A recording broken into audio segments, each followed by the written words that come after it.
তাইলে ঈমানের পর সর্বাধিক গুরুত্বপূর্ণ হলো নামাজ এবং যাকাত। কি বললাম? ঈমানের পর যাকাতের গুরুত্ব সম্পর্কে বলছি যে ঈমানের পর সর্বাধিক গুরুত্বপূর্ণ হলো নামাজ এবং যাকাত। আল্লাহু আকবার। কিভাবে? কোরআনুল কারীমের মধ্যে বিভিন্ন জায়গায় বিভিন্ন আয়াতের মধ্যে আল্লাহ নামাজের কথা যখনই বলেছেন সাথে সাথে যাকাত এনেছেন। সাথে সাথে কি এনেছেন? যাকাত এনেছেন। নামাজ হলো একজন মানুষের শারীরিক সমস্ত কিছুকে সাজিয়ে দেয়, তার জীবনটাকে মানচিত্র আকারে। ইন্নাস সলাতা কানাত আলাল মুমিনিনা কিতাবাম মাওকুতা, বলে নামাজ 5 ওয়াক্ত আল্লাহ সময় বেঁধে বেঁধে ফরজ করেছে, যার দরুন আমাদের দৈনন্দিন জীবনের চলা ফেরা উঠা বসা সব কিছু নামাজের কারণে সেজে যায়। ফজর থেকে জোহর পর্যন্ত কি করব, এটা একটা শিডিউল হয়ে যায়। জোহর থেকে আসর পর্যন্ত কি করব, মুমিনের এটা একটা শিডিউল থাকে। আসর থেকে মাগরিব পর্যন্ত কি করব, একটু তাফরি, একটু ঘোরাফেরা করা, অথবা একটু নায়া নাস্তা করা, বন্ধু বান্ধবদের সাথে একটু আড্ডা বলতে কি সৌহার্দ্যপূর্ণ আচরণের সাথে মুসাফাহা, মুআনাকা, সালাম বিনিময় করা। এই যে একটা দৈনন্দিন জীবনের যে একটা মাকাসিদে শারঈয়ার মাধ্যমে নিজের জীবনটাকে সাজিয়ে নেওয়া, এটা কিভাবে সম্ভব হয়? নামাজের মাধ্যমে। আর যাকাত আমার অর্থগুলোকে পরিচ্ছন্ন করে, যেগুলো দিয়ে আমি শরীরটাকে লালন পালন করি, শরীরটাকে সাজিয়ে দেয় নামাজ। আমার যাকাত আমার ওই সমস্ত অর্থকে পরিচ্ছন্ন করে, যেই সমস্ত অর্থ দিয়ে আমি বেঁচে থাকি, আমার পরিবার বেঁচে থাকে, আমার বাচ্চাকে আমি খাদ্য, আহার, বস্ত্র এগুলো দেই, আমার বিবিকে দেই, আমার মাকে দেই, আমার আব্বাকে দেই। তো কথা কি বুঝাতে পারছি? যাকাতের মতো আরেকটা আছে সদকায়ে ফিতর, জায়গা মতো আলোচনা চলে আসবে ইনশাআল্লাহ। তাহলে বুঝতে পারলাম যাকাতটা কেন গুরুত্বপূর্ণ, যে ইসলামের মধ্যে নামাজের সাথে সাথে বারবার আল্লাহ যাকাতের কথা বলেছেন। যেমন আউযু বিল্লাহি মিনাশ শাইতানির রাজীম, বিসমিল্লাহির রহমানির রহিম, وأقيموا الصلاة وآتوا الزكاة وما تقدموا لأنفسكم من خير تجدوه عند الله إن الله بما تعملون بصير। আল্লাহ রব্বুল আলামিন পবিত্র কালামুল্লাহর মধ্যে বলেন যে হে মুমিন, আকিমুস সালাহ, তোমরা নামাজ কায়েম করো। নামাজ তার তাসবিহাত, রুকু, সিজদা, জামাত সব কিছু, নামাজের যতগুলো হক আছে জামাতের সাথে নামাজ পড়া, নামাজের প্রত্যেকটা জিনিসকে সুন্দরভাবে আদায় করা, ওইভাবেই তোমরা নামাজ পড়ো। ওটার নাম হলো জামাত, ওটার নাম হলো সুন্দরভাবে রুকু করা, ওটার নাম হলো সুন্দরভাবে সিজদাগুলো করা। যখন এইভাবে তুমি নামাজ আদায় করবে তখন তোমার নামাজ কিয়াম করা হবে, নামাজ কায়েম করা হবে, প্রতিষ্ঠা করা হবে। এমনি তো নামাজ অনেকেই পড়ে, কিন্তু প্রকৃতার্থে আল্লাহ রাব্বুল আলামিন যে নামাজ প্রতিষ্ঠার কথা বলেছেন সেটা হলো জামাতের সহিত সুন্দরভাবে নামাজের যতগুলো সিফাত আছে, নামাজের যতগুলো আরকান আছে, সমস্ত বিষয়গুলোকে সুন্দরভাবে আল্লাহর সামনে উপস্থাপন করা হলো নামাজ প্রতিষ্ঠা করা। কথা কি বুঝাতে পারছি? এরপর আল্লাহ রাব্বুল আলামিন আয়াতের মধ্যে বলেন ওয়াতুজ যাকাত, বলে যাকাত আদায় করো। আমাদেরকে বলছে, আপনাকে বলছে, আমাকে বলছে, প্রত্যেক ওই ব্যক্তিকে বলছে যে ব্যক্তি যাকাতের জন্য স্বাবলম্বী। আল্লাহ রাব্বুল আলামিন বলেন ওয়ামা তুকদ্দিমু লিআনফুসিকুম মিন খাইরিন তাজিদুহু ইনদাল্লাহ, বলে বান্দা তুমি কল্যাণ থেকে যা কিছু নিজের জন্য অগ্রগামী করে দাও, নিশ্চয় নিশ্চয় তুমি আল্লাহর আদালতে সেগুলো পেয়ে যাবে। কল্যাণমূলক যতগুলো কাজ আমি করব, আপনি করবেন, আমি যাকে ইচ্ছে দেখব যে কল্যাণমূলক কাজ করছে, প্রত্যেকেই আল্লাহর কাছে তার প্রতিদান পেয়ে যাবে, উত্তম প্রতিদান আল্লাহর কাছে পেয়ে যাবে। আল্লাহ রাব্বুল আলামিন বলেন, নামাজের ব্যাপার হোক, যাকাতের ব্যাপার হোক, রোজার ব্যাপার হোক, অথবা অন্য কোনো ব্যাপার হোক, আল্লাহ রাব্বুল আলামিনের যতগুলো তুমি কল্যাণমূলক কাজ অগ্রগামী করে দিবে, সমস্তগুলো তুমি আখিরাতে কিয়ামতে আল্লাহ রাব্বুল আলামিনের সামনে পাবে। তুমি সেখানে আল্লাহ রাব্বুল আলামিনের কাছে তার আজর ও সওয়াব পেয়ে যাবে। সুবহানাল্লাহ। তারপর আল্লাহ রাব্বুল আলামিন বলেন, ইন্নাল্লাহা বিমা তা'মালুনা বাসীর। আল্লাহ রাব্বুল আলামিন বলে, বান্দা তুমি মনে করছো তুমি নামাজ পড়ো কেউ দেখে না, না না, তুমি সঙ্গোপনে রাত্রের অন্ধকারে গভীর রজনীতে যখন নামাজে দাঁড়াও, কেউ না দেখলে আল্লাহ দেখে। তুমি সঙ্গোপনে এক হাত টের পায় না, আরেক হাতের কাজ এমন ভাবে যখন তুমি দান করো, কেউ দেখে না, তোমার আল্লাহ দেখে, কারণ তুমি তো করছোই আল্লাহর জন্য। সেই কারণে আল্লাহ রাব্বুল আলামিন দেখে। এই কারণে আল্লাহ রাব্বুল আলামিন বলেন, ইন্নাল্লাহা বিমা তা'মালুনা বাসীর। বলে, বান্দা তোমাদের প্রত্যেকটা কর্মকাণ্ড সম্পর্কে আল্লাহ রাব্বুল আলামিন সূক্ষ্মদর্শী এবং সব সময় দেখেন। সব সময় আল্লাহ রাব্বুল আলামিন দেখেন। তাহলে আমি যেই কাজগুলো করি কেউ দেখে না, তো দেখে কে? আল্লাহ রাব্বুল আলামিন দেখে। এই কারণেই আমার সমস্ত কাজগুলো হবে কার জন্য? আল্লাহর জন্য। কুরআনুল কারীমের মধ্যে আল্লাহ রাব্বুল আলামিন যখন ওই নামাজের কথা বলেছেন, এইভাবে যাকাতকে উঠিয়ে ধরেছেন। আল্লাহ রাব্বুল আলামিন কোরআনের অন্য আয়াতের মধ্যে বলেন, ওয়া আকিমুস সালাতা ওয়া আতুজ যাকাতা ওয়া আতিউর রাসূলা লাআল্লাকুম তুরহামুন। আল্লাহ রাব্বুল আলামিন বলেন, তোমরা নামাজ প্রতিষ্ঠা করো, ওয়া আতুজ যাকাত, এবং যাকাত আদায় করো, ওয়া আতিউর রাসূল, আমার রাসূল যেইভাবে চলার জন্য বলেছেন সেইভাবে চলো, এর বাহিরে এক ইঞ্চিও চলে যেও না। লাআল্লাকুম তুরহামুন বলে কেন এমনটা করবে? যাতে তোমরা আল্লাহর কাছে প্রিয় ভাজন হতে পারো, প্রিয় অনুগ্রহ প্রাপ্ত হতে পারো।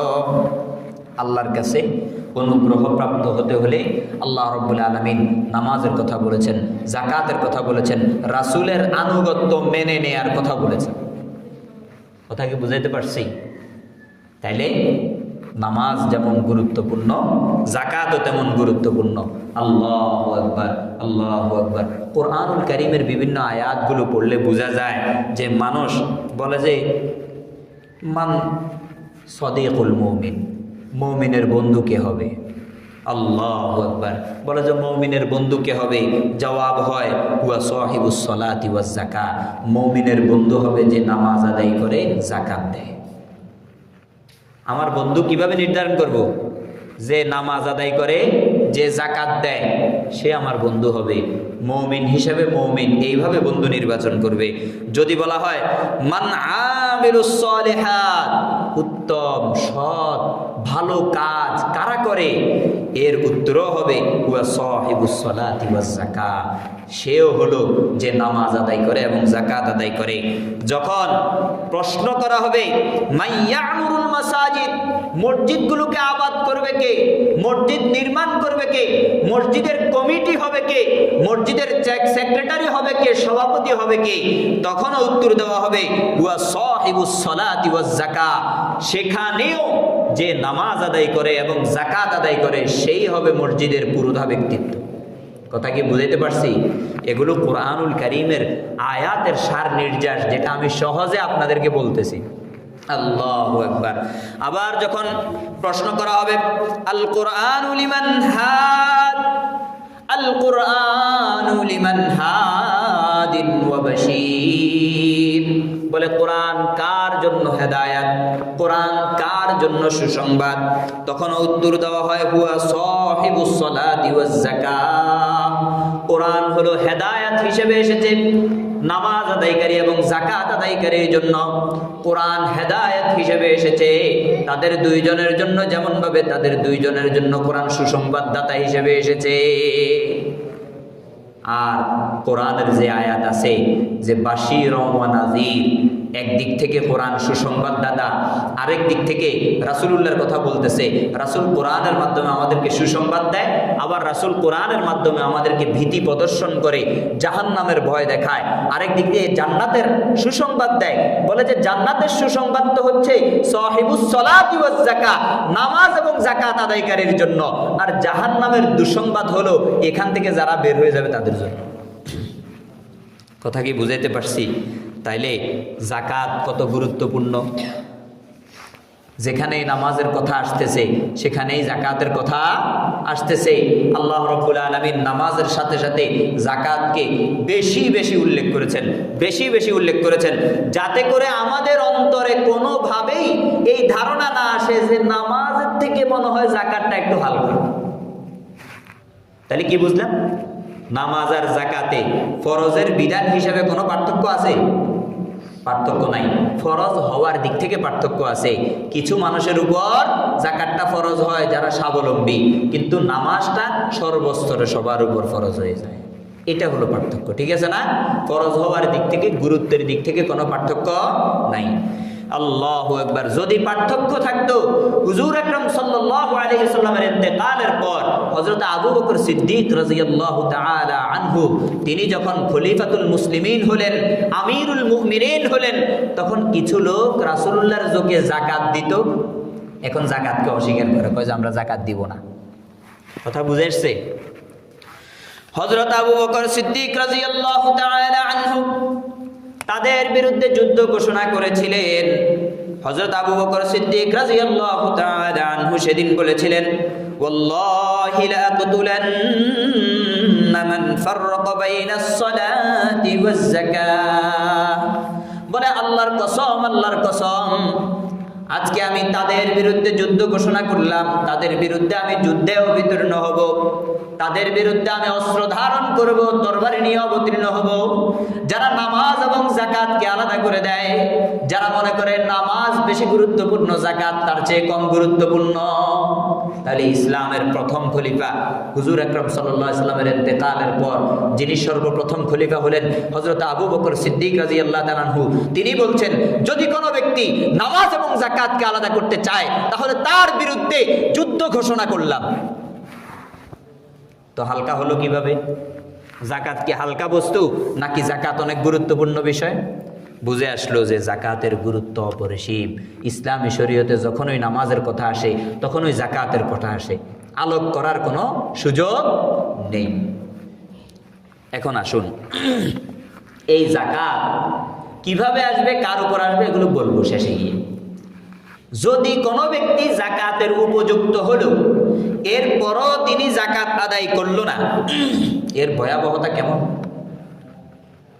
যাকাতের উপযুক্ত একজন ব্যক্তি হলো, আল্লাহ তাকে ওই অ্যাবিলিটি, ওই সম্মান দান করেছেন। আরে ভাই, যাকাত আদায়কারী সে একজন সম্মানিত ব্যক্তি না? এটা তো আল্লাহ তাকে তৌফিক দিয়েছে, যেটা আমার হয় নাই, আপনার হয় নাই। এটা তো খুশির বিষয়, এটা তো নারাজ হওয়ার বিষয় না যে আল্লাহ 10 জনের মধ্য থেকে আমাকে যাকাত আদায়ের জন্য বাছাই করছেন, অর্থাৎ এই ইবাদতটা শুধু আমিই পালন করতে পারতেছি, যার স্বাবলম্বিতা নাই সে পালন করতে পারতেছে না। এটা তো খুশির বিষয়। ইবাদতের দিক থেকে আপনি আরেকজন থেকে আগে হয়ে গেছেন, এই সুযোগটা তো আল্লাহ করে দিয়েছে। এরপরেও যদি কোনো ব্যক্তি যাকাত আদায় না করে, তার শাস্তি, তার পরিণতি কেমন হবে কোরআনুল কারীমের আয়াত দ্বারা বোঝা যায়। আল্লাহু আকবার, আল্লাহু আকবার, নাউযুবিল্লাহ। এত খারাপ পরিস্থিতি তার হবে, কোরআন বলে আউযু বিল্লাহি মিনাশ শাইতানির রাজীম ولا يحسبن الذين يبخلون بما آتاهم الله من فضله هو خيرا لهم بل هو شر لهم سيطوقون ما بخلوا به يوم القيامة ولله ميراث السماوات والأرض والله بما تعملون خبير। রাসূলুল্লাহ সাল্লাল্লাহু আলাইহি ওয়াসাল্লামের উপর যাকাত যারা আদায় করে না তাদের ব্যাপারে সতর্কবাণী পাঠিয়েছেন আল্লাহ রাব্বুল আলামিন। বলেন রাসূল, আপনি বলে দিন, লা ইয়াহসাবান্নাল্লাযীনা ইয়াবখালুনা বিমা আতাহুমুল্লাহু মিন ফাদলি, যারা আল্লাহর অনুগ্রহ প্রাপ্ত হয়েছে, বিভিন্ন সম্পদ পেয়েছে, সম্পদ পাওয়ার পর ওই সম্পদের ব্যাপারে যাকাত আদায় করতে কৃপণতা করে, তাদেরকে বলেন তারা যেন কখনো এমন ধারণা না করে যে তাদের কৃপণতা করে মালগুলোকে জমিয়ে রাখা তাদের জন্য কল্যাণকর। তারা মনে করতেছে আমি জাকাত দিলে 200 টাকা করে যদি জাকাত আসে, যদি শতের মধ্যে 40% দিয়ে দিতে হয়, 40 টাকার 1 টাকা যদি দিয়ে দিতে হয়, বাহ্যিক দৃষ্টিতে তো আমার মালটা কমে যাচ্ছে। এই ভেবে সে বাহ্যিক দৃষ্টির কমতে রাজি নাই, শুধু জমাইতে থাকলো, শুধু জমাইতে থাকলো। আল্লাহর দেয়া মাল আল্লাহর রাস্তায় আল্লাহর জন্য খরচ করবে, সে প্রস্তুত হলো না। খরচ করেছেন আল্লাহ, মাল দিয়েছেন আল্লাহ, নেয়ার মালিকও আল্লাহ, কিন্তু সে প্রস্তুত হলো না, 40-এর 1 দিয়ে দিতে প্রস্তুত হলো না। আর ভাবতেছে আমি যে দেই নাই, আমার 1 ভাগটা কমে নাই, আমার মাল সম্পদ আরো বাড়তেছে, আমার জন্য তো এটা কল্যাণ। দিয়ে দিলে তো 39 হয়ে যেতেছে, না দিলে তো 40 থাকতেছে, এটা বেশি কল্যাণকর না বাহ্যিক দৃষ্টিতে? কথা বলেন, বাহ্যিক দৃষ্টিতে এটা বেশি কল্যাণকর কিনা? হ্যাঁ, সে এটা মনে করতেছে। আল্লাহ রাব্বুল আলামিন কুরআনুল কারীমের মধ্যে বলেন, এই যে সে ভাবতেছে কৃপণতা করে রেখে দেয়াটা কল্যাণকর, বলে রাসূল আপনি তাকে বলে দেন কখনো যেন সেই ধারণায় না বসে থাকে, বরং বাল হুয়া শাররুল লাহুম, বরং তাদের জন্য এটা খুবই ক্ষতিকর, খুবই অকল্যাণ, এটা খুব মন্দ কাজ।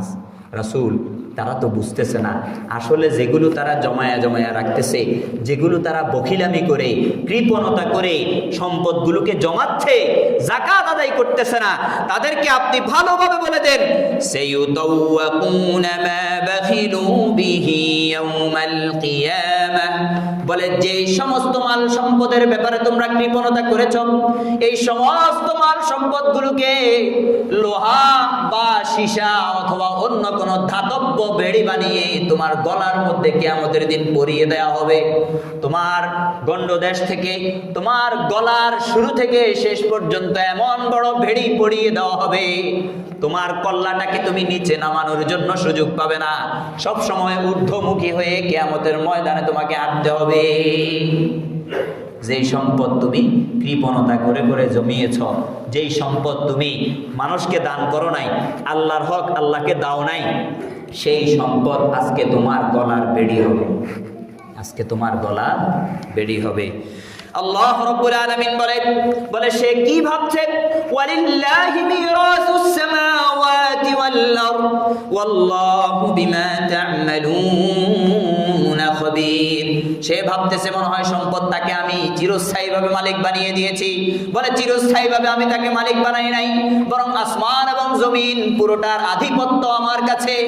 পুরো আসমান পুরো জমিন এই দুইয়ের মাঝখানে যত কিছু আছে সব কিছুর মিরাস আমার, সব কিছুর অধিকারী আমি, সব কিছু আমার হাতে। আমি চাইলে কাউকে দিব, আমি চাইলে আবার নিয়ে যাব, আমি চাইলে বন্যায় ভাসিয়ে দিব, আমি চাইলে আবার সমুদ্রের পাড়ে বড় বড় দালান কোঠা তৈরি করে বড় বড় রিসোর্ট তৈরি করে দিব, আবার আমি চাইলে এই সমস্ত রিসোর্টগুলো সমুদ্রের পানি দিয়ে আবার ভাসিয়ে নিয়ে যাব। এই অধিকারী কার? আল্লাহ। আল্লাহ চাইবে যা হবে তা। তাহলে সম্পদ যেটা সাময়িকভাবে আমার কাছে আসছে, আল্লাহর বিধান আমি পালন করলাম না, তো আল্লাহ যখন এই সম্পদ নিবে তখন কপালে হাত মারা ছাড়া আর কিছু থাকবে? প্রত্যেক জিনিসের ক্ষেত্রে আমি সম্পদ আল্লাহর রাস্তায় যেভাবে খরচ করার কথা ওইভাবে না করলে ওই সম্পদের কদর করলাম না, আল্লাহর কাছে ধরা খেয়ে গেলাম। আমি যদি একজন সমাজের নেতা হই, আমার নেতাগিরি যদি সুন্দরভাবে আমি যদি খরচ না করতে পারি, মিস ইউজ করি, আল্লাহর কাছে সেখানেও ধরা। আমি একজন প্রতিবেশী, আমার প্রতিবেশীর হক আমি আদায় না করলে সেখানেও ধরা। এইভাবে প্রত্যেকটা জায়গা আপনি ক্লিয়ার করেন, ইসলাম প্রত্যেকটা জায়গায় মূলনীতি রেখে দিয়েছে, যেইভাবে করবেন সেইভাবে পাবেন। কারণ ওয়ালিল্লাহি মিরাসুস সামাওয়াতি ওয়াল আরদ, আসমানের আধিপত্য আল্লাহর, জমিনের আধিপত্য আল্লাহর। সাময়িকভাবে আপনি নেতা, সাময়িকভাবে আপনি জায়গার মালিক, সাময়িকভাবে আপনি সম্পদের মালিক, সাময়িকভাবে আপনি 5 তলা বিল্ডিং এর মালিক, কিন্তু এই 5 তলা বিল্ডিং রয়ে যাবে, আপনার মৃত্যু হয়ে যাবে। এই সমুদ্র সমুদ্র বন্দর রয়ে যাবে, আপনার মৃত্যু হয়ে যাবে, আপনার নেতার নেতাগিরি, নেতার পটটা আপন জায়গায় থেকে যাবে, আপনি মরে যাবেন, আপনি আর দুনিয়ার মধ্যে থাকতে পারবেন না। তাহলে চিরস্থায়ী আধিপত্য কার হলো? আল্লাহ। আমার হলো? আপনার হলো? এই খতিবের পথ, আমি এখানে বসে বসে বড় বড় কথা বলি, এই কথা বলার জায়গাটা থেকে যাবে, আরেকজন আমার জায়গায় বসবে, আমিও মৃত্যুবরণ করব। বাঁচতে পারবো? কোনো উপায় আছে? নাই। এই কারণে আল্লাহ মূলনীতি বলে দিছে, কয় খবরদার, ওয়ালিল্লাহি মিরাসুস সামাওয়াতি ওয়াল আরদ, আসমানের আধিপত্য আল্লাহর, জমিনের আধিপত্য আল্লাহর। জমিনের এমন 1 ইঞ্চি জায়গাও নাই যেখানে তুমি যাকাত না দিয়ে বেঁচে যাবে, নামাজ না পড়ে বেঁচে যাবে, সিয়াম পালন না করে বেঁচে যাবে। আছে? সুযোগ আছে? আধিপত্য যদি আল্লাহর হয় তাহলে আল্লাহর কথা মতো চলতে হবে, আল্লাহ যেইভাবে চলতে বলেছেন সেইভাবেই চলা লাগবে, এর বাহিরে যাওয়া যাবে না। তাইলে যাকাত যে আদায় করবে না, সম্পদের ব্যাপারে বখিলামি করবে, ওই সম্পদগুলোকে কিয়ামতের ওই কঠিন ময়দানে তার গলার মধ্যে বেড়ি হিসেবে পরিধান করা হবে। কথা কি বুঝাইতে পারছি? প্রথম শাস্তি। তারপরে আসতেছে কুরআনুল কারীমের অন্য আয়াতের মধ্যে আল্লাহ আরো শাস্তির কথা বলেছেন। কুরআনুল কারীমের মধ্যে আল্লাহ রাব্বুল আলামিন বলেন, والذين يكنزون الذهب والفضة ولا ينفقونها في سبيل الله فبشرهم بعذاب أليم। আল্লাহ রাব্বুল আলামিন বলেন, স্বাবলম্বিতা পেয়েছে, স্বর্ণ রূপা দিয়েছি, স্বর্ণ রূপার যাকাত আদায় করে নাই। আল্লাযীনা ইয়াকনিজুনাদ যাহাবা ওয়াল ফিদ্দা, ওই সমস্ত ব্যক্তি যারা স্বর্ণ রূপা শুধু গণনা করেছে আর জমা করেছে, ওয়ালা ইউনফিকুনাহা ফি সাবিলিল্লাহ, কিন্তু আল্লাহর রাস্তায় ওই স্বর্ণ মুদ্রা থেকে কোনো কিছু খরচ করে নাই, স্বর্ণ রূপা থেকে খরচ করে নাই, টাকা সম্পদ মাল সম্পদ কোনো কিছু থেকে খরচ করে নাই। আল্লাহ যেইভাবে খরচ করার কথা বলেছে সেইভাবে সে খরচ করে নাই। আল্লাহ রাব্বুল আলামিন রাসূলুল্লাহ সাল্লাল্লাহু আলাইহি ওয়াসাল্লামের মাধ্যমে আমাকে আপনাকে সবাইকে জানিয়ে দিচ্ছেন, বলে হে রাসূল, ফাবাশশিরহুম বিআযাবিন আলীম, বলে ওই সমস্ত ব্যক্তিদেরকে যন্ত্রণাদায়ক শাস্তির সুসংবাদ দেন। শাস্তির সংবাদ কি সুখের হয় নাকি দুঃখের হয়? দুঃখের হয়। কিন্তু বাশির শব্দ, বাশির শব্দ ব্যবহার করেছেন আল্লাহ উপহাস করে, বলে সে যখন আল্লাহর মর্ম বুঝলো না তখন তার সাথে উপহাস করা ছাড়া আর কি থাকে। ফাবাশশিরহুম বিআযাবিন আলীম, রাসূল আপনি তাদেরকে যন্ত্রণাদায়ক শাস্তির দুঃসংবাদ দেন, যে এই সংবাদ তারা পাওয়ার পর যদি থরথর করে কেঁপে সোজা না হয় তাহলে ওই শাস্তি তাদের জন্য অত্যাবশ্যকীয় হয়ে পড়বে। কিয়ামতের কঠিন ময়দানে ওই শাস্তি থেকে বাঁচার জন্য তাদের হাতে কিছুই থাকবে না। আল্লাহ রাব্বুল আলামিন কুরআনুল কারীমের মধ্যে তারপরে বলে, এই যে স্বর্ণ মুদ্রা সে জমিয়ে রেখেছে, স্বর্ণের মালিক হয়েছে মহিলা, 7 ভরি স্বর্ণ আছে, 8 ভরি স্বর্ণ আছে, সাথে রূপা আছে, অথবা 5 ভরি স্বর্ণ আছে, সাথে রূপা আছে, অন্যান্য টাকা পয়সা আছে, বলে আমি তো কামাই করি না, রোজগার করি না, কই থেকে যাকাত দিব? এইভাবে জমাইতে থাকলো। আল্লাহ রাব্বুল আলামিন কুরআনুল কারীমের মধ্যে বলেন, ইয়াউমা ইউহমা আলাইহা ফি নারি জাহান্নাম, বলে সেদিন জাহান্নামের প্রজ্বলিত আগুনের উপর এই স্বর্ণগুলোকে বিগলিত করা হবে, এই রূপাগুলোকে বিগলিত করা হবে, এগুলোকে উত্তপ্ত করা হবে। আল্লাহ রাব্বুল আলামিন তারপর বলেন, ফাতুকওয়া বিহা জিবাহুহুম ওয়া জুনুবুহুম ওয়া যুহুরুহুম হাযা মা কানাসতুম লিআনফুসিকুম ফাযুকু মা কুনতুম তাকনিজুন।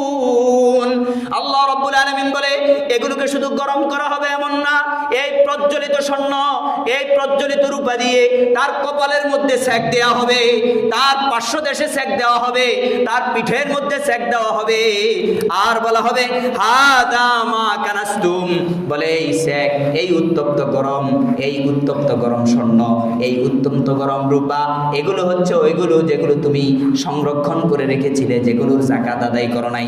হাদা মা কানাসতুম লিআনফুসিকুম, বলে যেগুলো নিজের জন্য জমায়া রাখছো, যেগুলো আল্লাহর রাস্তায় খরচ করো নাই, যাকাত এসেছে সঠিক কিন্তু সম্পদের যাকাত আদায় করো নাই। হাদা মা কানাসতুম লিআনফুসিকুম ফাযুকু মা কুনতুম তাকনিজুন। এখন মজা নাও ভালো করে, যেগুলো তুমি জমা করছো দেখো কেমন মজা। দেখো কেমন মজা। এটা হচ্ছে আখেরাতের শাস্তি। এটা কি আখেরাতের শাস্তি। কত জঘন্য না? দুনিয়ার আগুন তার চেয়ে কত গুণ বেশি না জাহান্নামের আগুনের গরম উত্তপ্ততা, গরমের পরিমাণ পরিধি? বলেন।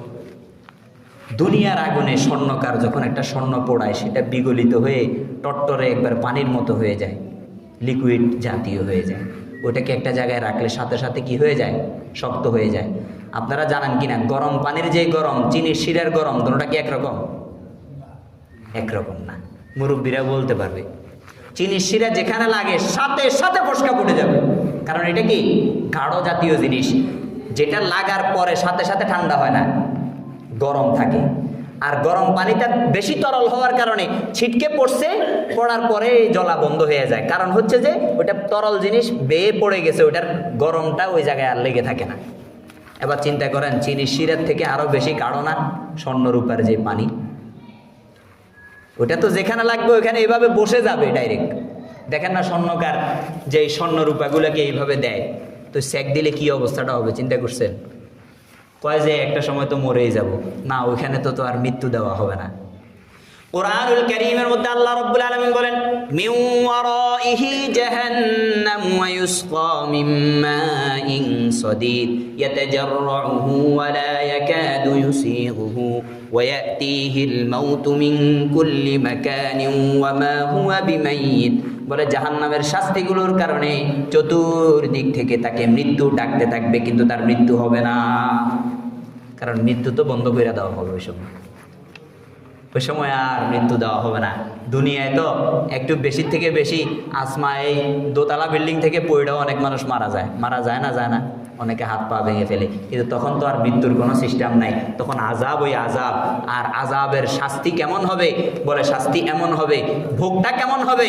ভোগ হলো আমৃত্যু হবে, আর মৃত্যু তো হবেই না। ওখানে তো চিরজীব, ওখানে তো আর মরা নাই, মরণ তো শুধু দুনিয়ার জন্য।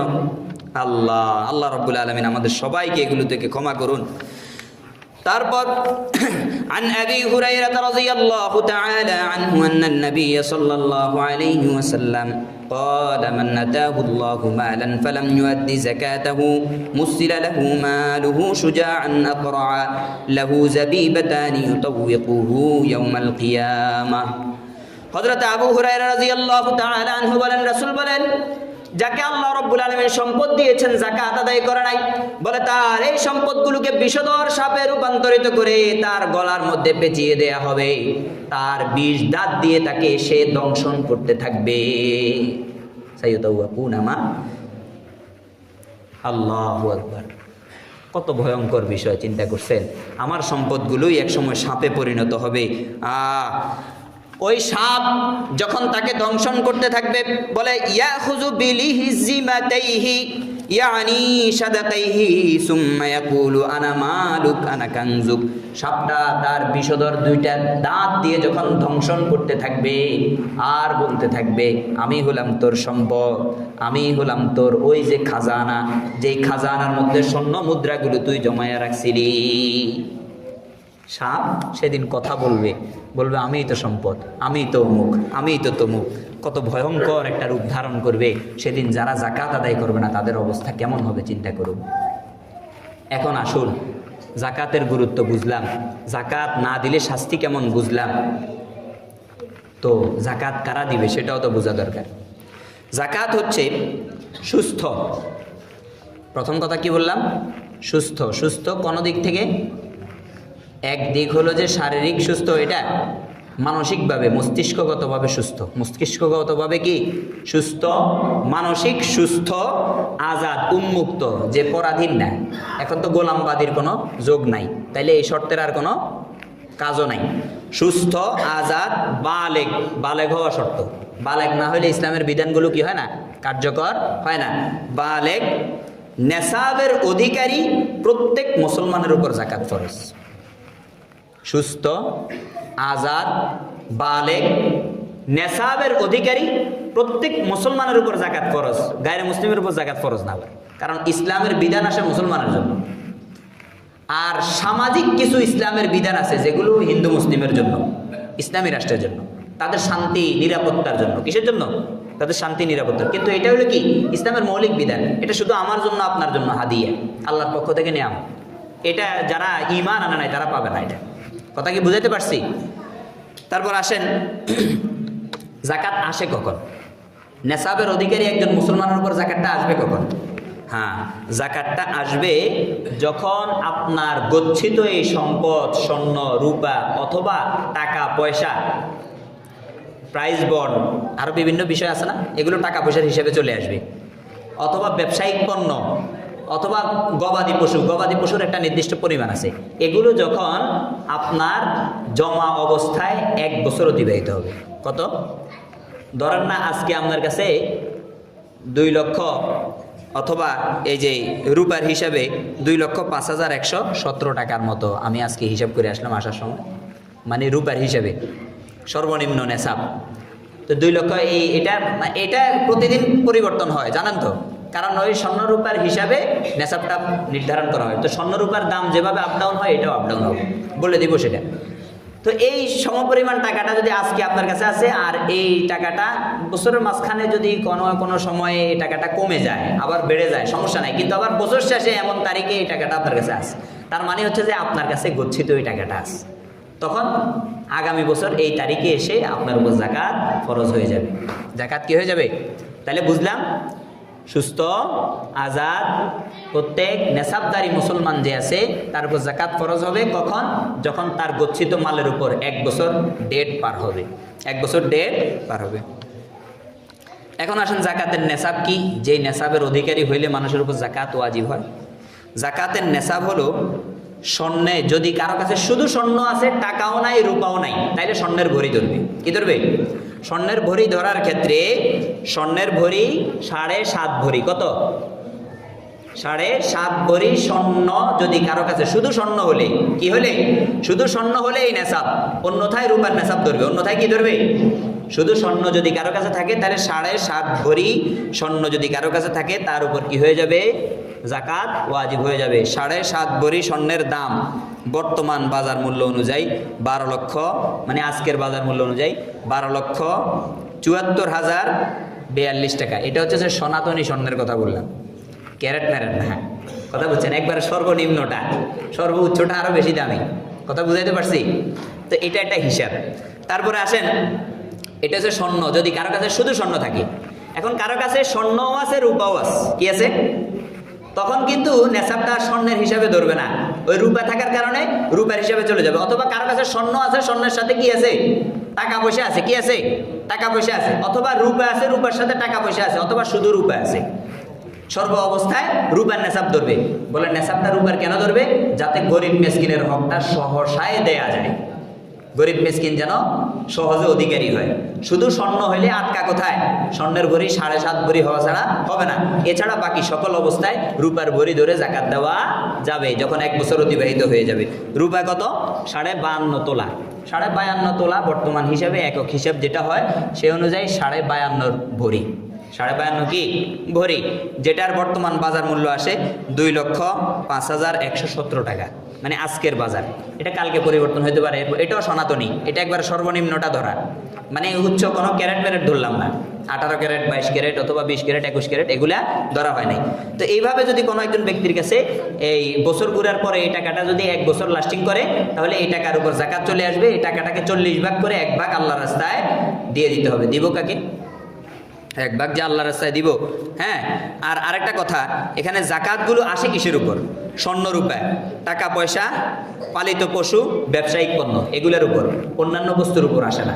যেমন একজনের প্রাডো গাড়িতে চলে, এটার উপর জাকাত আসবে না, এটা তার নিত্য প্রয়োজনীয়র মধ্যে ঢুকে যাবে, কারণ এটা তার ইজ্জত সম্মান অনুযায়ী কথা আর কি।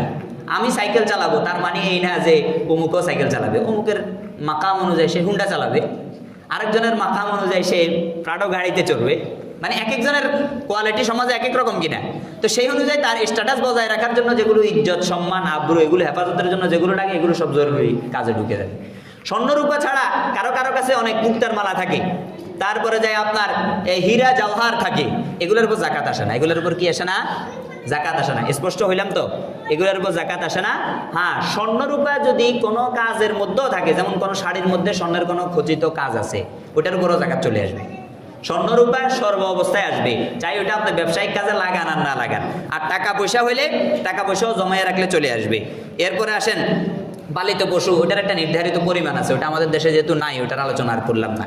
তারপরে ব্যবসায়িক পণ্য, ব্যবসায়িক পণ্য যেভাবে থাকুক, যে অবস্থায় থাকুক, 1 বছর যদি আপনি ব্যবসা করতেছেন তাহলে হিসাব করে জাকাত দিয়ে দিতে হবে। ওষুধের ফার্মেসি হোক, অথবা চায়ের দোকান হোক, অথবা বিস্কিটের দোকান হোক, অথবা ডিসপেন্সারি হোক, এই একই কই কনফেকশনারি হোক, মানে যেই সমস্ত ব্যবসাগুলো আপনারা করেন, ইন্ডাস্ট্রিয়াল ব্যবসা আছে, বিভিন্ন ব্যবসা আছে, সবগুলোর উপর জাকাত সুন্দরভাবে চলে আসবে। তো জাকাতের খাত কারা আমি সংক্ষেপে বলে দেই। কোরআনুল কারীমের মধ্যে আল্লাহ রাব্বুল আলামিন আয়াত নাজিল করছেন, ইন্নামাস সাদাকাতু লিল ফুকারা। প্রথমে আল্লাহ রাব্বুল আলামিন ফকিরদেরকে বলছেন। ফকির মানে কারা?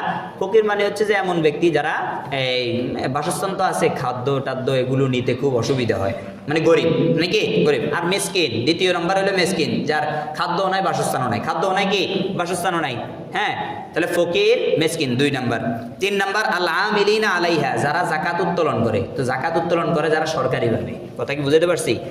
এটা ওই ইসলামী খেলাফার যুগের কথা, যখন জাকাত উত্তোলনের জন্য কিছু মানুষ ছিল, তাদেরকে জাকাত ফান্ড থেকে বেতন দেওয়া হতো। কথা কি বুঝাতে পারছি? তারপরে আসেন, এটা যেহেতু আমাদের এখানে নাই, জাকাত উত্তোলনের জন্য নির্দিষ্ট কোনো সরকার অনুমোদিত এরকম কোনো সংস্থা নাই। তারপরে ওয়াল মুআল্লাফাতি কুলুবুহুম, এটা মানসুখ হয়ে গেছে। ওয়াল মুআল্লাফাতি কুলুব মানে মানুষের মনতুষ্টির জন্য, যেহেতু ইসলামের শুরুর যুগে মানুষকে আকৃষ্ট করার জন্য কিছু হাদিয়া তোহায়েফ দেওয়া হতো, তো ওই সময় জাকাত থেকেও দেওয়া হতো, কিন্তু পরবর্তীতে হাদিসের মাধ্যমে, বিভিন্ন কোরআনের আয়াতের মাধ্যমে এটাকে বাদ করে দেওয়া হয়েছে। এখন আর এই সুযোগ নাই, কথা বুঝতে পারছি? তারপরে 5 নাম্বার হচ্ছে যে ওয়াফির রিকাব, গোলাম আজাদ করার ক্ষেত্রে। এখন গোলাম আজাদের বিষয় নাই, কিন্তু অন্য জায়গায় আছে। যেমন একজন মানুষকে দায় মুক্ত করা, কোনো এক জায়গায় সে আটকে গেছে, তাকে ধইরা বাইন্দা এখন পিটবে, আপনি যাইয়া তাকে জাকাতের টাকা দিয়ে ফিরে নিয়ে আসলেন। তারপরে এই যে 5মের পরে 6ষ্ঠ, একজন ঋণগ্রস্ত ব্যক্তি, তাকে জাকাত দেন, তার উপকার হবে, আপনারও উপকার হবে, সওয়াবও বেশি পাইবেন। কথা বুঝে আসছে? ওয়াফি সাবিলিল্লাহ, আল্লাহর রাস্তায়, অর্থাৎ যারা জিহাদের ময়দানে আছে, তাদের আসলিহা কিনে দেওয়ার জন্য, পিস্তল কিনে দেওয়ার জন্য, তরবারি কিনে দেওয়ার জন্য তাদেরকে জাকাত দেওয়া যাবে। কথা বুঝে আসছে? ওয়াবিনিস সাবিল, মুসাফির। কোন মুসাফির? যেই মুসাফির তার সফর অবস্থায় নিঃস্ব হয়ে গেছে, সফর অবস্থায় কি হয়ে গেছে? নিঃস্ব হয়ে গেছে, তার কাছে কোনো টাকা পয়সা নাই, সে হয়তো জায়গায় ধনী, কিন্তু এখানে সে গরিব হয়ে গেছে, তাকে জাকাত দিয়ে সহযোগিতা করা যাবে। এই সমস্ত বিষয়গুলো বললাম। এর মধ্যে উত্তম হচ্ছে গরিব মিসকিন, যেহেতু যখন আপনারা চুজ করবেন, যদি এমন গরিব মিসকিনদেরকে আপনারা চুজ করেন যারা মাদ্রাসায় পড়ুয়া, তাহলে আরও বেশি ফায়দাটা কেন? তারা আপনাদের এই খরচ দিয়ে তারা পড়ালেখা করবে, আর যে পড়ালেখাগুলো করে, কোরআন হাদিস যদি শিখে আর ওগুলো পড়ে, ওগুলোর দ্বারা আপনার আমলনামায় সওয়াব আসবে সবসময়। কথা বুঝে আসছে? তো মাদ্রাসাওয়ালারা অনেকে আসবে আপনাদের কাছে জাকাতের জন্য, ফিতরার জন্য, চেষ্টা করবে